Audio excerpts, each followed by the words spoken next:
Graça e paz, amados irmãos, nós queremos dar continuidade no nosso módulo sobre evangelização. E antes disso, eu quero orar com você, pedindo que Deus o abençoe. Nesses dias difíceis, dias maus que nós temos vivido, que o Senhor possa colocar a sua boa mão de poder, restaurando, dando vida e vida em abundância, como a palavra de Deus nos diz. Vamos orar?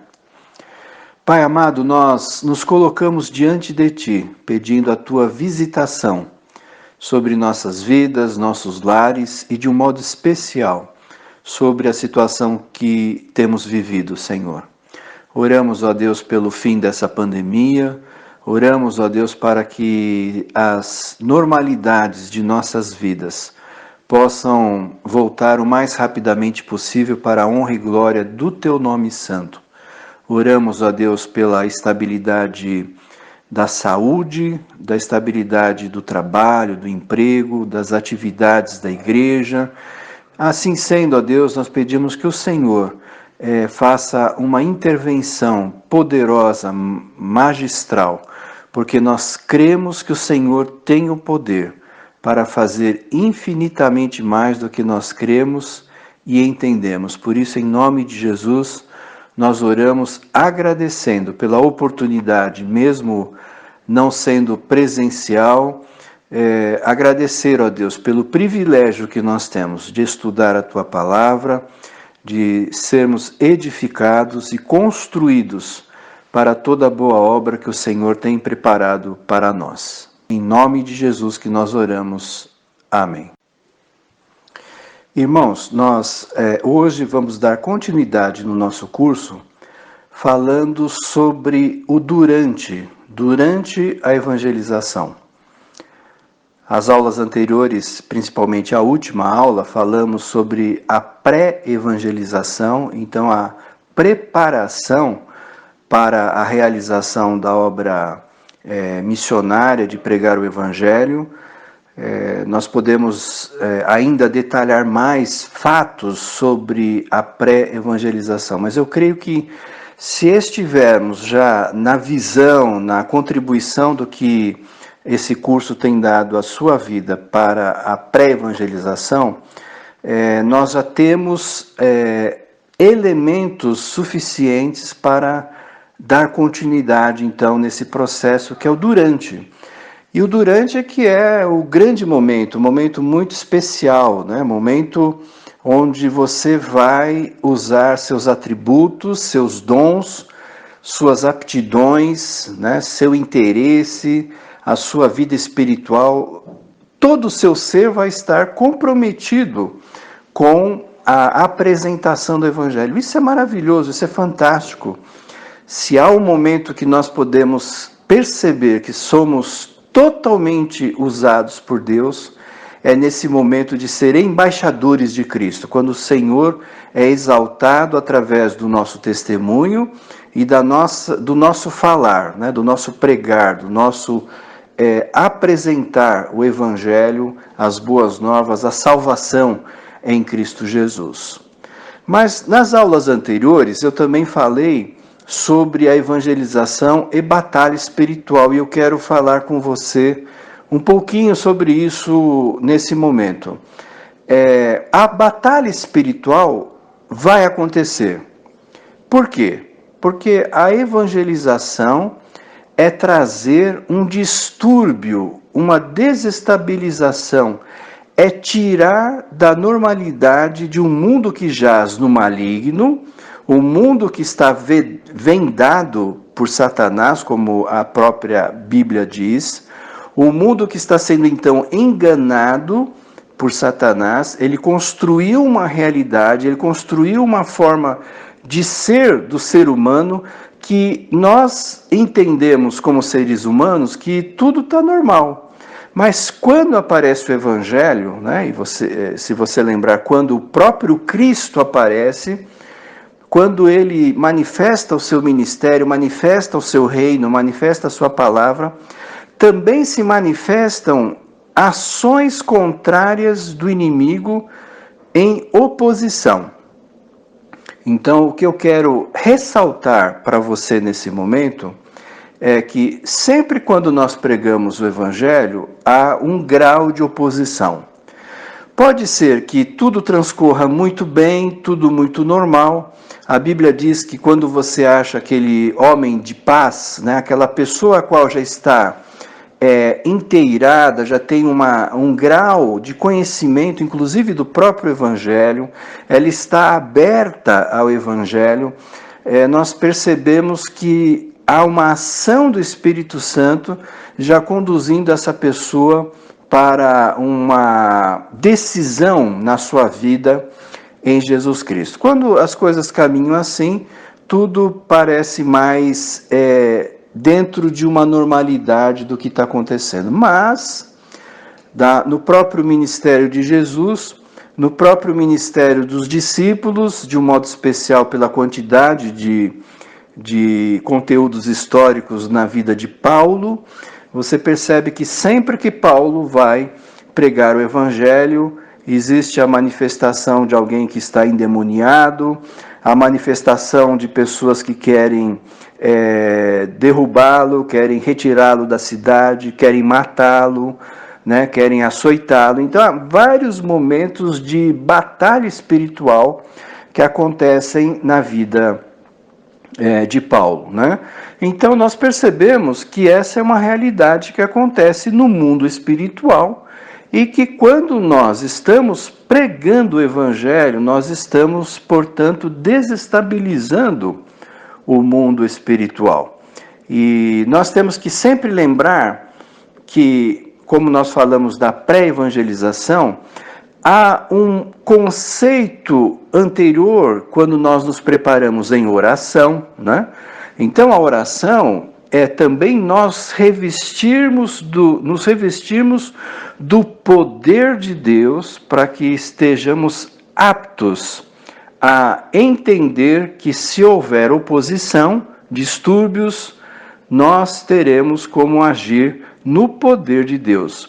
Então a oração nos traz a apropriar-se desse poder de Deus, né? Colocar a armadura do cristão, né? Se preparar para um combate, no bom sentido, né? Nós não vamos guerrear, nossa luta não é contra a carne e o sangue, mas nós vamos guerrear no sentido espiritual, porque haverá oposições que podem ocorrer com mais ou menor grau, dependendo da situação também espiritual que a pessoa está vivendo, inclusive a que nós estamos vivendo. Porque se o cristão estiver em pecado, por exemplo, numa vida de duplicidade diante de Deus, e ele quer agradar os outros, então vai pregar o Evangelho, evidentemente que isso não vai ser um bom exercício de fé e de vida espiritual. Ao contrário, pode acontecer inclusive problemas para o próprio pregador. Então é fundamental que nós tenhamos uma vida de oração, de santidade, como nós falamos quando colocamos de intimidade com Deus, porque quando isso está em sintonia, e ninguém está dizendo aqui que nós somos perfeitos, nós somos pecadores, somos errados, mas ao buscarmos a nossa suficiência em Deus e não vivermos numa situação de conflito na nossa vida espiritual, o Senhor há de nos capacitar com graça, com misericórdia, com amor e nos dar as armas espirituais para que nós possamos então lutar. E não somente isso, o Espírito Santo que nos habita, e através da intimidade com Deus, portanto, ele abre a nossa vida a uma percepção espiritual, a perceber realidades espirituais as quais estão acontecendo ao nosso redor e com a pessoa ou com as pessoas às quais nós estamos ministrando o Evangelho. E também o Espírito Santo nos leva, além da percepção espiritual, o discernimento espiritual, para que nós possamos entender, a discernir, a compreender que não necessariamente aquilo que está sendo dito é a realidade. A pessoa pode estar camuflando, pode estar dissimulando, pode estar desviando nossa atenção, mas o Espírito Santo nos convida a ir em realidades as quais ele quer mostrar na vida daquela pessoa e nas palavras as quais serão ditas, as sinais que o Espírito Santo nos orienta a compreender para que a nossa mensagem seja uma mensagem com conteúdo não apenas verbal, não apenas um conceito intelectual, então, da nossa mente, mas mais do que isso, um conteúdo que traz atributos e funções espirituais para a vida do nosso ouvinte. Então, é fundamental que nós tenhamos esta visão, que quando pregamos o Evangelho, há possibilidade de oposição. Há alguns textos bíblicos que falam sobre essa oposição, inclusive para que nós, estudantes da Palavra de Deus, tenhamos estes elementos para discernir também as realidades as quais nós vamos enfrentar. Romanos, capítulo 15, verso 21 e 22, diz assim: mas antes, como está escrito, hão de vê-lo aqueles que não tinham ouvido falar dele, e o entenderão aqueles que não o haviam escutado. Então, Paulo está falando sobre uma mensagem profética para os ouvintes do Evangelho. Mas o texto não termina aí, continua. É por isso que muitas vezes fui impedido de chegar até vocês. Veja que interessante. Paulo está dizendo que foi impedido de chegar até vocês. Então o inimigo se opõe à nossa ida, à nossa forma, à nossa mensagem, né? Somos mensageiros, somos embaixadores, e a nossa mensagem incomoda o mundo espiritual e Satanás, evidentemente, e os seus anjos caídos, né, os demônios, vão se opor a essa situação. Então Paulo diz, é por isso que muitas vezes, não está dizendo algumas vezes, muitas vezes fui impedido de chegar até vocês. Então a oposição a Paulo aconteceu muitas vezes, e nós então devemos entender que essa é uma realidade espiritual presente no mundo que nós vamos enfrentar, nas realidades que o inimigo se opõe. Eu quero também citar o texto de 1 Tessalonicenses, capítulo 2, verso 17 e verso 18. Diz assim: nós, porém, irmãos, privados da companhia de vocês por breve tempo, em pessoa, mas não no coração, esforçamo-nos ainda mais para vê-los pessoalmente, pela saudade que temos de vocês. Quisemos visitá-los. Eu mesmo, Paulo, quis, e não apenas uma vez, mas 2. Satanás, porém, nos impediu. Veja que interessante, né? Então, novamente, um texto onde Paulo, escrevendo as suas cartas, ele está dizendo que a oposição espiritual aconteceu no seu ministério. E ele não acha isso estranho, evidentemente, e ele não acha isso incomum. Ao contrário, ele cita isso como um fato normal, no sentido de que o Evangelho, o reino de Deus, traz oposição e distúrbio e desestabiliza, então, essa normalidade de um mundo pecador. E o Evangelho, então, tem esse poder de transformar realidades não somente na vida das pessoas, mas também transformando realidades aonde essas pessoas estão. Então isso é importante para a nossa compreensão do Evangelho. Mas como que nós ficamos então? Há cristãos que ficam com medo quando a gente fala isso e comenta, porque fala, então eu não vou pregar o Evangelho, eu tenho medo do diabo, eu não quero ver o diabo, eu não quero ter nada com ele. Nós não queremos ter nada realmente com o inimigo, e nem devemos ter, evidentemente. Mas o simples fato de nós negarmos a nossa ação nós estamos tomando posição contrária ao Evangelho. Vamos lembrar, como nós temos sempre ressaltado, não só nesse curso, mas em outros cursos e também nas mensagens, no mundo espiritual não há neutralidade.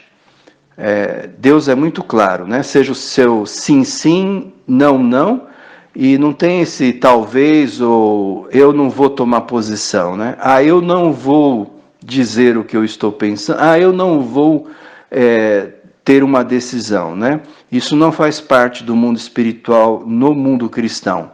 Isso faz parte do mundo espiritual da dissimulação, de quem não tem a coragem de assumir o seu papel diante de Deus.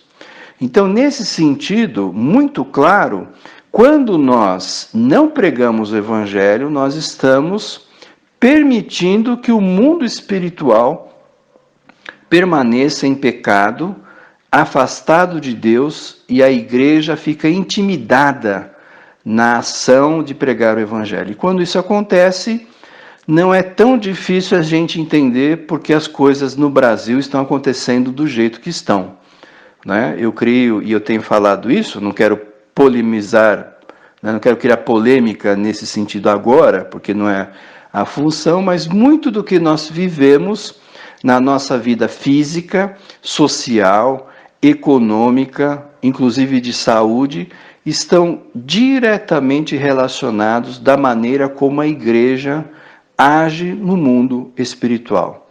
Uma igreja que não ora pelo avanço do Evangelho, uma igreja que não age para alcançar os planos de Deus na pregação do Evangelho, no ID, na grande comissão, ide por todo o mundo e pregar o Evangelho, em Jerusalém, Judéia, Samaria, até os confins da terra.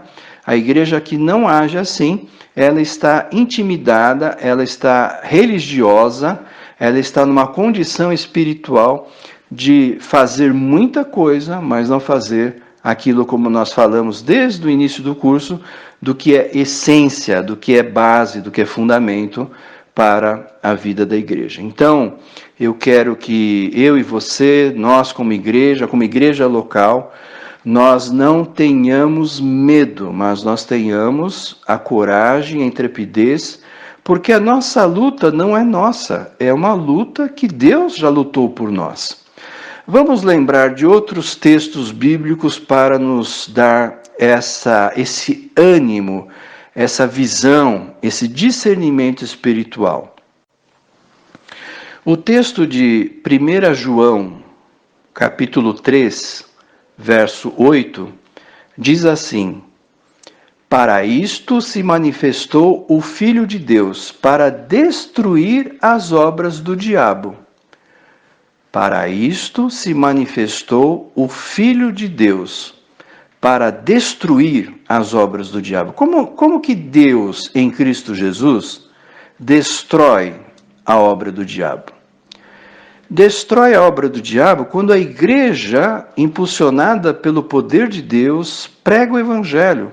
Quando nós tiramos as pessoas do império das trevas, da morte, e somos auxiliadores, somos instrumentos para que ela alcance a luz de Cristo, nós estamos destruindo as obras do diabo.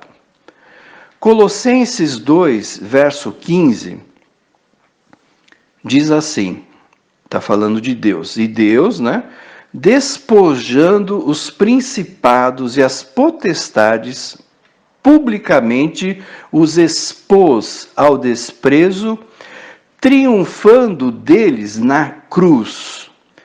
Em outras palavras, esse texto está dizendo que o golpe decisivo sobre Satanás e os seus anjos caídos foi desferido no Calvário.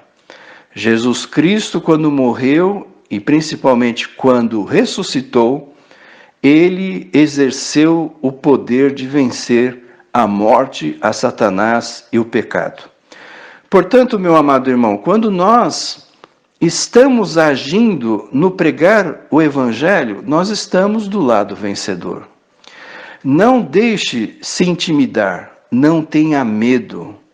Use dos atributos de Deus para realizar a boa obra que o Senhor nos convidou. Por isso, sendo prático, no momento que você sentir oposições, podem ser as mais variadas. Pode ser uma pessoa que te ofende, pode ser uma pessoa que zomba, pode ser uma pessoa que aponta seus erros, pode ser uma pessoa que vai fazer ações, inclusive satânicas, no sentido de ações e prodígios, inclusive, que podem acontecer. Mas lembremos do texto de Tiago 4,7. Tiago 4,7 diz assim: resisti ao diabo e ele fugirá de vós. Resisti ao diabo e ele fugirá de vós. Então, se no momento que a pessoa te agredir, você também começa a agredi-la, se no momento que a pessoa começa a apontar a sua dificuldade, o seu problema, e você entra no jogo dele, você não está resistindo. O que nós devemos fazer como cristãos é filtrar essa ação do inimigo, não lutar contra a carne, porque o que ele pode falar pode querer te ofender, pode querer menosprezar, pode querer desprezar, mas não entre nesse recurso. A nossa luta não é contra a carne e o sangue. Não entre nas emocionalidades, nas ações espirituais que o inimigo vai tentar fazer. Ao contrário, tenha fé, tenha coragem, tenha intrepidez, tenha força no Senhor, discernimento. Então, o fruto do Espírito Santo devem fazer parte, de modo que eu ministre amor, longanimidade, benignidade, mansidão, domínio próprio. Então, quando eu tenho a ação do Espírito Santo, eu vou aguentando. Então, resistir é aguentar firme, né? Como alguém que faz força em oposição contra você, tentando te empurrar, tentando fazer com que você recue. Mas quando nós resistimos ao inimigo, ele que vai fugir, ele que vai ser destruído, vai ser retirado pelo poder do Espírito Santo. Então é muito importante a gente ter essa visão, esse discernimento, porque na minha experiência eu percebo que quando os irmãos saem para pregar o Evangelho, muitas vezes acontece de ficarem desanimados, ficarem prostrados, entristecidos, não porque a pessoa não se converteu, mas pelo que ela disse, pela situação de opressão, pela dificuldade. Então, meu amado irmão, saiba que isso faz parte, como a Bíblia diz, dessa oposição espiritual, mas Tiago nos ensina: resistir ao diabo e ele fugirá de vós. Apocalipse, capítulo 12, verso 11, Apocalipse 12, 11, diz assim: eles o venceram pelo sangue do Cordeiro e pela palavra do testemunho que deram. Diante da morte, não amaram a própria vida. Então, esse texto de Apocalipse 12, 11 é muito interessante, porque fala que a vitória da igreja vem pelo sangue do Cordeiro. Então não somos nós que vencemos, não são os nossos atributos intelectuais, emocionais, de capacidades, de dons, de aptidões, mas é aquilo que o Senhor concede através da vitória no sangue de Jesus Cristo, nosso Senhor. Pela palavra do testemunho que deram. Então a igreja, ela dá testemunho. A pessoa pode se opor, mas ela não pode se opor ao que Deus fez em nossa vida. Né? Então nós, quando pregamos o Evangelho, geralmente nós temos também a possibilidade de dizer o que Deus fez em nossa vida. O que eu era antes de Jesus Cristo e o que eu sou em Jesus Cristo e o que Ele está construindo em nossa vida através do Evangelho, no fato de sermos a Igreja de Jesus. Então, esse momento precioso de testemunho também é um modo de vencer através do sangue de Cristo. E este não amaram a própria vida, né? Nós também podemos não somente interpretar no sentido primeiro do texto, de dar a nossa vida em função do Evangelho, mas também não amar a própria realidade do que a nossa vida produz, do que nós somos, porque nós também somos humanos, no sentido de sermos pecadores, vivermos nesse mundo, somos frágeis, somos defeituosos, né? Temos problemas, dificuldades, nem sempre compreendemos toda a realidade, mas a nossa suficiência, portanto, deve vir do Senhor. Por isso, quando nós não amamos a nós mesmos no sentido distorcido, mas amamos a Deus em primeiro lugar e colocamos o Evangelho e a batalha espiritual no seu devido valor e local, e nos adequamos no poder da ressurreição, então nós podemos ter a capacidade em Deus de triunfar no seu amor, no poder do Cristo ressurreto. Irmãos, lembremos também que Paulo nos diz que o poder da ressurreição de Cristo está à nossa disposição. Então nós temos o privilégio e a oportunidade de sairmos de um momento de batalha na pregação do Evangelho muito mais fortes do que nós éramos e também muito mais satisfeitos e felizes, porque não há coisa melhor do que vencer com o nosso Deus. Então, o desafio de pregar o Evangelho nos leva novamente àqueles pontos essenciais. Promove mais intimidade com Deus, promove mais discernimento espiritual, promove mais aptidões dos nossos dons e talentos, promove mais percepção espiritual e promove mais qualidade em nossa oração. Veja como é um círculo perfeito e que promove de um modo muito especial não só o outro que ouve o Evangelho, evidente que é o nosso alvo, mas promove a nós mesmos na bênção da vida em Jesus Cristo. Outro ponto importante que eu quero ressaltar nesse momento que nós estamos abordando, que é o momento durante a evangelização, durante a proclamação, durante a apresentação e argumentação do Evangelho para outra pessoa. Esse ponto que eu quero ressaltar é o seguinte: o Espírito Santo estará agindo no outro, no ouvinte, porque, como nós acabamos de falar, o diabo se opõe e a Bíblia diz que a pessoa está com vendas, está com seus olhos vendados, está com seus olhos fechados ao Evangelho. Então, o Espírito Santo começa um processo de abrir esses olhos espirituais para que a pessoa possa compreender a mensagem de salvação. Esse é um ponto importante que nós temos que ter em nossa vida, em nossa visão. O Espírito Santo está agindo. Mas o que eu quero ressaltar de um modo muito especial para nós que estamos tentando buscar atributos de preparar-nos cada vez mais para a pregação do Evangelho, eu quero ressaltar que o Espírito Santo vai estar agindo em nós também, em você. Como? O Espírito Santo gera percepção, sensibilidade, avaliação do contexto, das palavras ditas.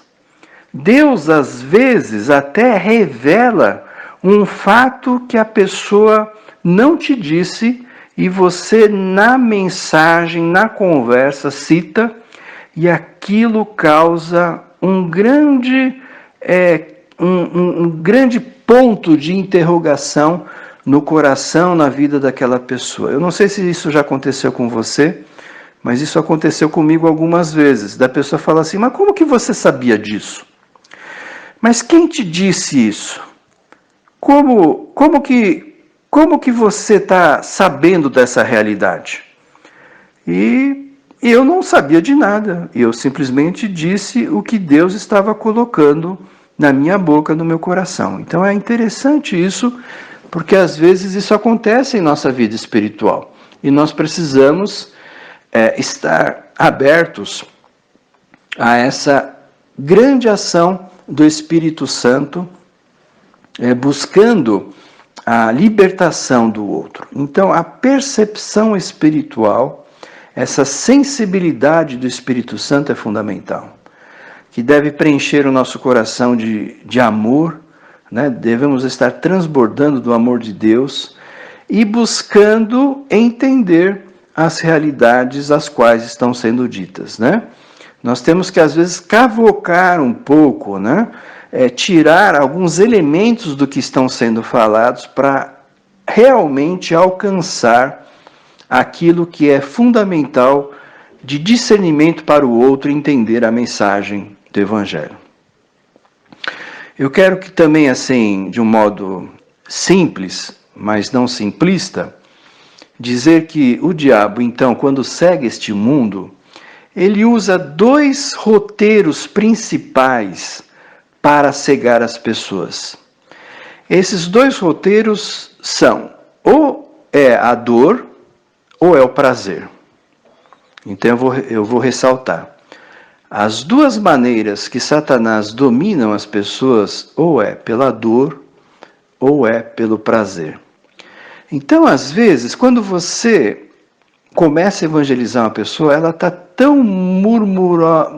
murmurando tanto, está tão se lamentando, passando por tantas dificuldades, tantas opressões, que ela começa a contar muita coisa da vida dela, de problemas, dificuldades. Isso tudo é importante, mas isso muitas vezes é só ressaltar aquilo que o inimigo está fazendo na vida dela, que é um domínio pela dor.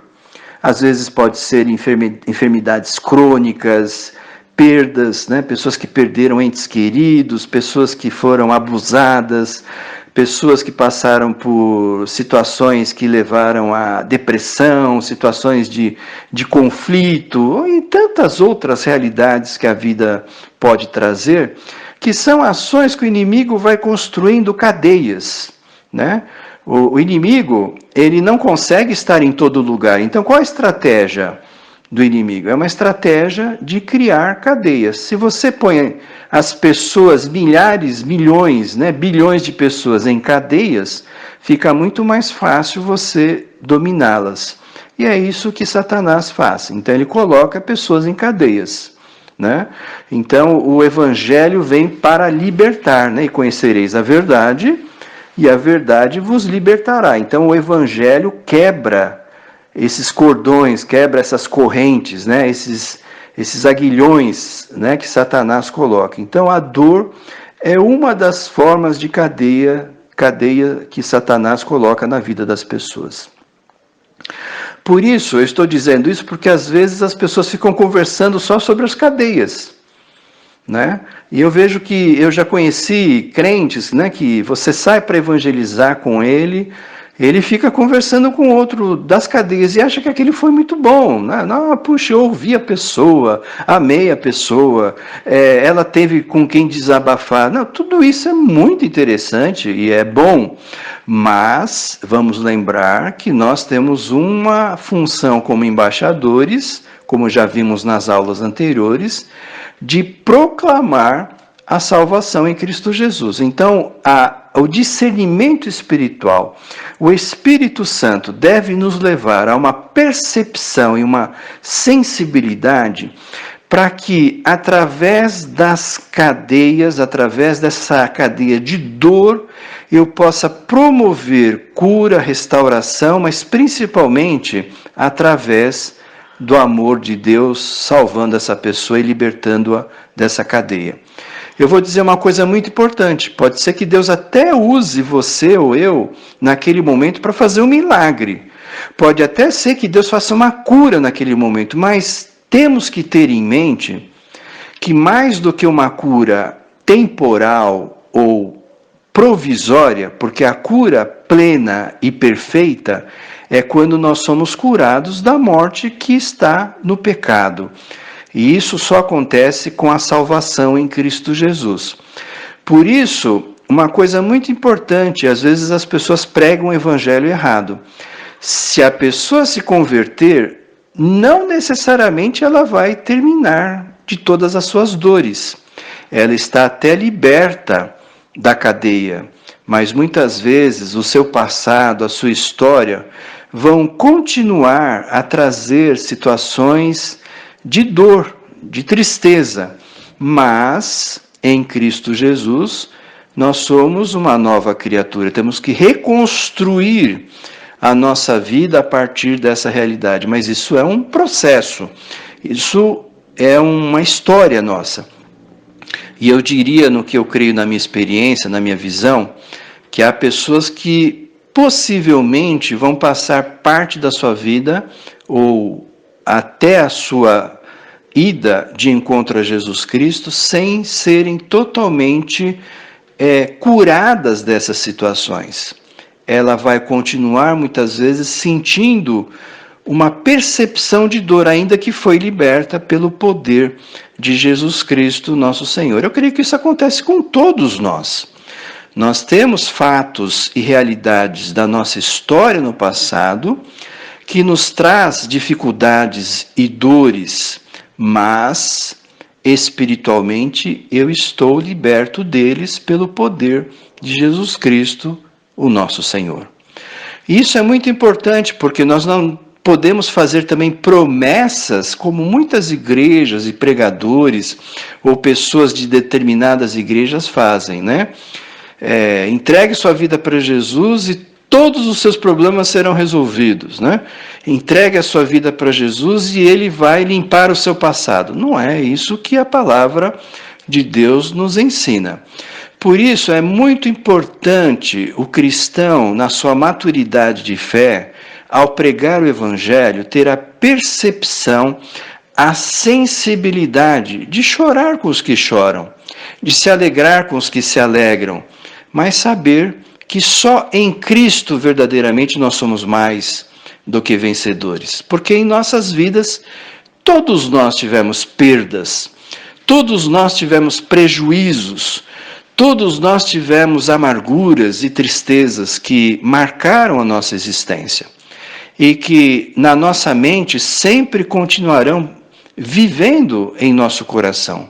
Mas em Cristo eu posso definir se elas vão continuar a serem prisão ou são lembranças de prisões que eu tive no passado. Então isso é muito importante a gente ter isso em mente, porque eu creio que entram aspectos fundamentais na pregação do Evangelho, que são as partes emocionais, são as partes espirituais, as partes físicas, que muitas vezes são deixadas nessa prisão e que devem ser construídas em Cristo Jesus. Pessoas que têm vícios, pessoas que têm prisões que não são fáceis de sair, mas que nós, mesmo sabendo que ela ainda não está liberta totalmente, se ela entregar a sua vida a Jesus Cristo, o fundamental dela foi liberta, o seu espírito.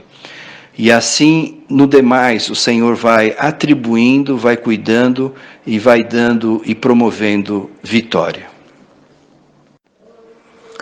A outra prisão que Satanás realiza na vida das pessoas é o prazer.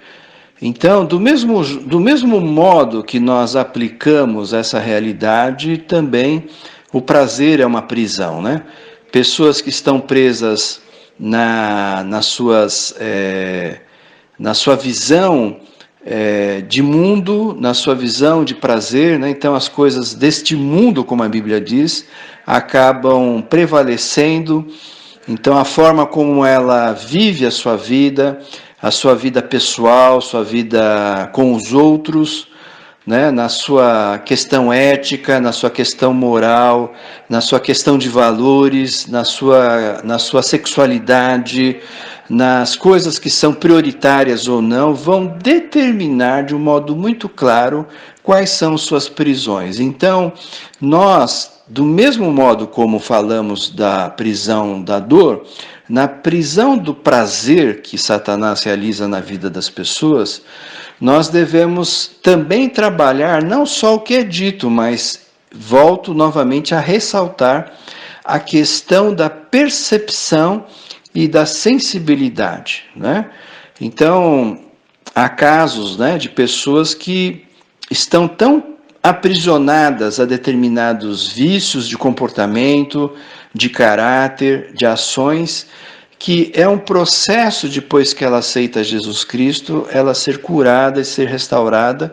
E como nós falamos anteriormente, muitas vezes ficam sequelas, ficam realidades que precisam ser conduzidas numa edificação, num discipulado, para uma plena libertação, para uma cura e restauração. Então é fundamental que nós tenhamos essa mesma visão de prisões que Satanás faz, que o Espírito Santo nos dá essa percepção, essa sensibilidade, essa capacidade de avaliar as realidades as quais estão acontecendo na vida dessa pessoa. Se nós não fizermos isso com discernimento, com profundidade e no poder do Espírito Santo, às vezes a evangelização, de vez de curar, traz mais feridas e mais dor às pessoas.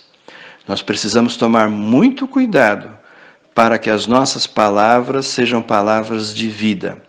Não que não sejam palavras de contestação, não que não sejam palavras de desafio, não que não sejam palavras para levar a pessoa a uma confrontação, mas precisamos tomar cuidado porque há casos de pessoas que, ao pregar o Evangelho, utilizam aquilo para expor o seu próprio ser pecador, a sua forma de ser, e começa a conduzir não mais no espírito, mas na carne.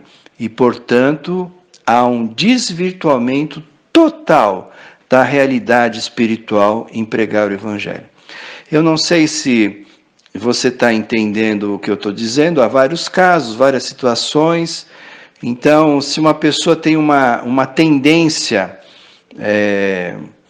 Então, vamos dar um exemplo, né? Uma pessoa que tem uma tendência a um pecado de ser mesquinho, de ser uma pessoa cobiçosa, e vai evangelizar uma pessoa que de repente tem uma quantidade de bens e usa esses bens para o seu prazer, às vezes eu já vi casos assim, que a pessoa mais se preocupa em ofender o outro, porque na verdade ele queria estar no lugar do outro, né?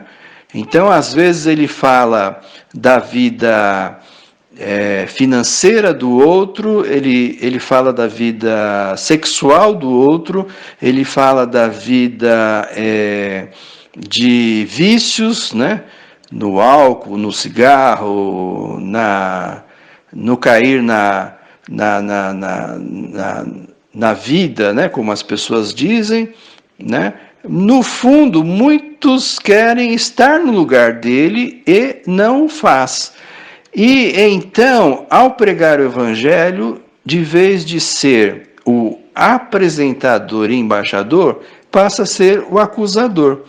E eu tive situações extremamente constrangedoras de estar pregando o Evangelho com outra pessoa e ela começa a agir de um modo totalmente equivocado, desequilibrado e não espiritual para mostrar as suas fraquezas carnais.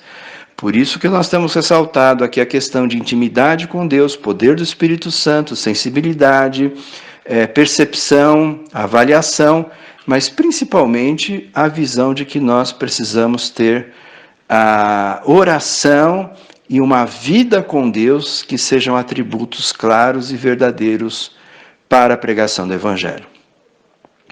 Então, meu amado irmão, eu quero que nessa aula você possa refletir de um modo muito especial para que nós tenhamos discernimento. Jesus, quando passou por aquela pequena vila, entrando na cidade, viu um homem pequeno que subiu numa árvore, um homem que era famoso, importante na cidade, e Jesus então viu aquele homem não como os outros viram. Eles estavam vendo um homem rico, um homem possivelmente que todos tinham um certo rancor, raiva, um homem pequeno, o anãozinho, um homem sem outros recursos a não ser explorar financeiramente com os impostos, mas Jesus olhou para aquela árvore e viu um fruto maduro que estava pronto para ser colhido. E quando Deus, em Cristo, encontra Zaqueu, ele fala: Zaqueu, desce depressa, que eu vou comer na sua casa e eu quero conversar com você.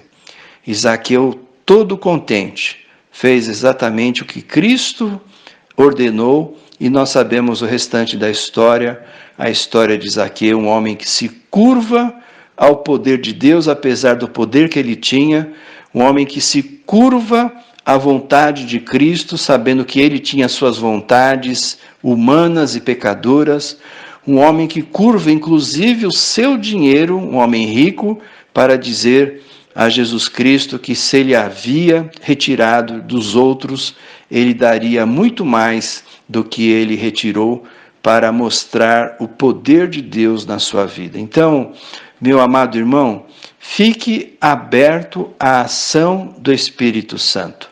E seja, eu e você, sejamos instrumentos de Deus para colher esses frutos que são para outros uma pessoa inaceitável, uma pessoa que não é correta. A Bíblia mesmo diz em Jesus Cristo: eu não vim para os sãos, eu vim para os enfermos, os doentes. Jesus não veio alcançar quem não tem pecado. Jesus veio alcançar os pecadores. E por isso eu e você somos mensageiros daqueles que eram assim e agora são novas criaturas em Jesus Cristo, e portanto nós não achamos estranho que as pessoas se vejam de modo errado, mas nós podemos vê-las pelo olhar de Jesus Cristo, no seu amor, na sua graça e no seu poder. E eu quero deixar uma mensagem para você também refletir e orar. 2 Timóteo, capítulo 1, versos 7 e 8. 2 Timóteo, capítulo 1, 7 e 8. Pois Deus não nos deu espírito de covardia, mas de poder, de amor e de equilíbrio. Portanto, não se envergonhe de testemunhar do Senhor, nem de mim, que sou prisioneiro dele, mas suporte comigo os sofrimentos pelo Evangelho, segundo o poder de Deus. Não preciso explicar, o texto por si mesmo diz tudo, e o meu desejo que, ao meditar o seu coração em Cristo, e nessa aula, você possa durante essa semana também meditar em 2 Timóteo, capítulo 1, versos 7 e 8. Deus não nos deu espírito de covardia. Que o Senhor nos preencha profundamente com o seu poder, com o seu amor, com o domínio próprio, com o equilíbrio do Espírito Santo, e saibamos nos portar com sabedoria, discernimento, percepção, sensibilidade, e avaliar tudo que o Senhor está fazendo em nós e através de nós. Sigamos assim, amados, pelos caminhos do reino de Deus. Sejamos uma igreja caminhante, uma igreja que tem um norte, e esse norte é Jesus Cristo. Deus te abençoe.